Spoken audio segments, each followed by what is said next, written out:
Hello everyone! Welcome back to my YouTube channel.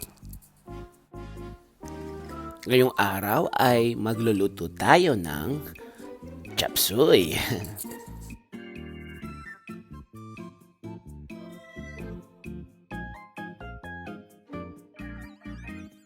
Guys, bago ang lahat, gusto ko munang magpasalamat sa lahat na nag-subscribe na ng ating YouTube channel. Yes. At sa mga hindi pa nagsasubscribe, mag-subscribe na at pakiclick nyo na rin ang bell button para sa ating mga updates.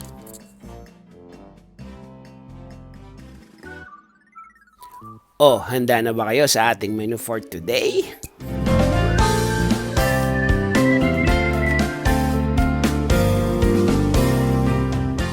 Ang ating mga gagamiting sangkap: 1/2 kg chicken breast, 3 pieces of carrots, 1 piece of red bell pepper, 6 pieces of brown mushroom,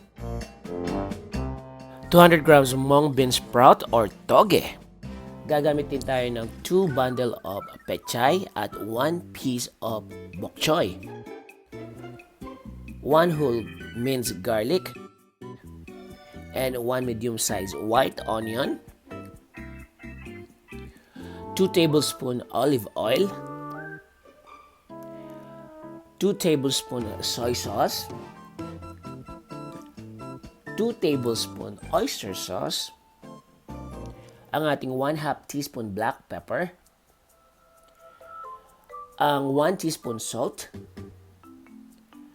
2 tablespoon cornstarch, at ang ating 200 ml water.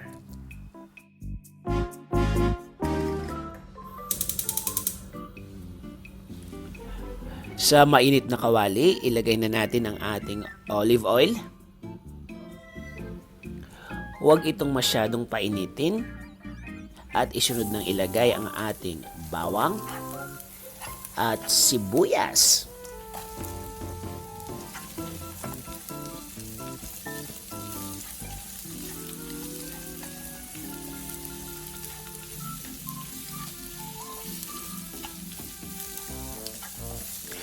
Ika-caramelize lang natin ang ating sibuyas at isusunod na natin ang ating soy sauce.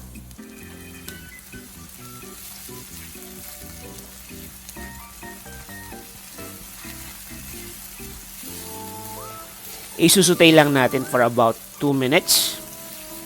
At pagkatapos nun, ilalagay na natin ang ating chicken breast.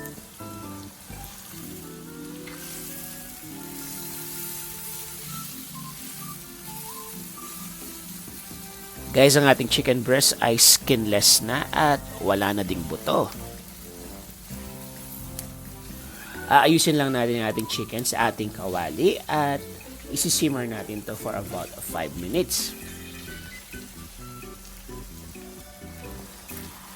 Naluto na ang kabilang side. Babalik na rin natin to at isisimmer natin muli for about 5 minutes.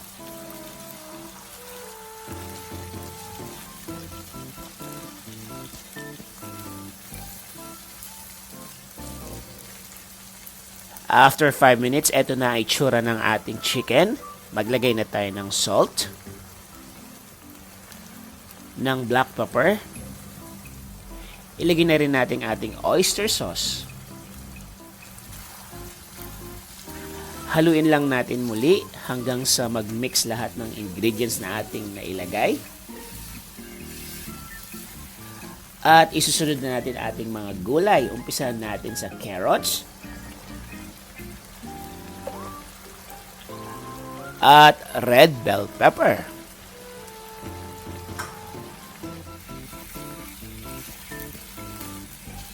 Isisimmer lang natin to for about 2 minutes. Haluin lang natin ng bahagya bago natin ilagay ang mushroom.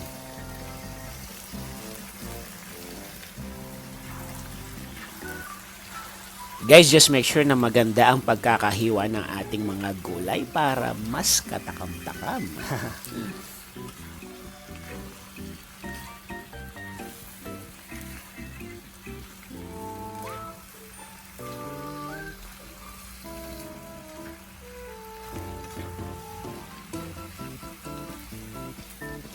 Hayaan muna natin itong maluto for about 2 minutes. At habang hinihintay natin itong ma-simmer, i-ready na natin ang ating cornstarch mixture.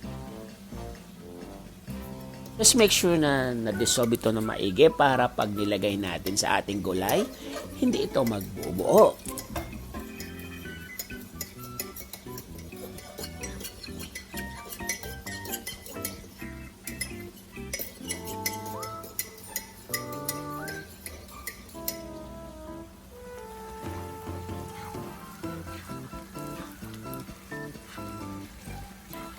Hala, may ambulansya. Guys, pagpasensyahan nyo na ha.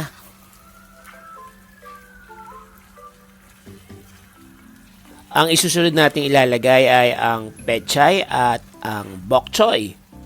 Pero ilagay muna natin ang mga stem nito. At pagkatapos nun, isunod na natin ang dahon.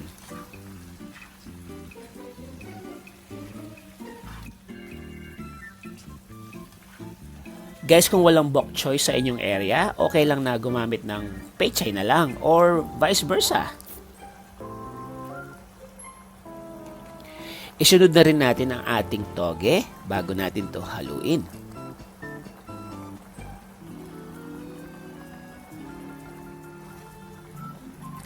Guys, dahan-dahanan lang natin ang paghalo ng ating gulay para hindi ito malamog. Guys, ayaw nating ma-overcook ang ating niluluto.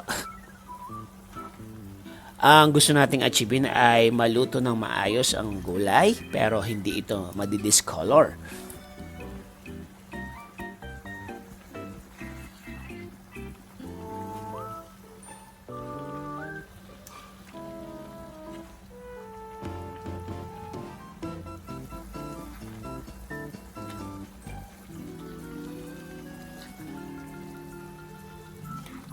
Guys, kung makikita nyo na halos na mix na ang mga gulay at sa puntong ito, ilagay na natin ang ating cornstarch. Guys, iba kasi ang naibibigay na excitement kapag medyo malapot ang sabaw ng ating gulay. Lalo itong sumasarap at nagiging katakam-takam. Guys, siya nga pala sa dulo ng video ito, makikita ang kompletong listahan ng ating mga ingredients. Pwede nyo i-screenshot at i-save sa inyong mga cellphone para meron kayong kopya.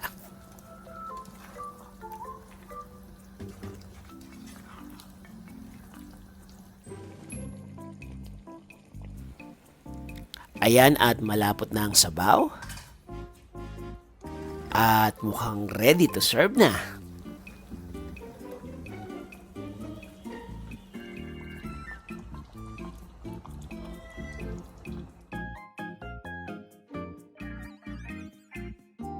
Presenting ang ating chop suey.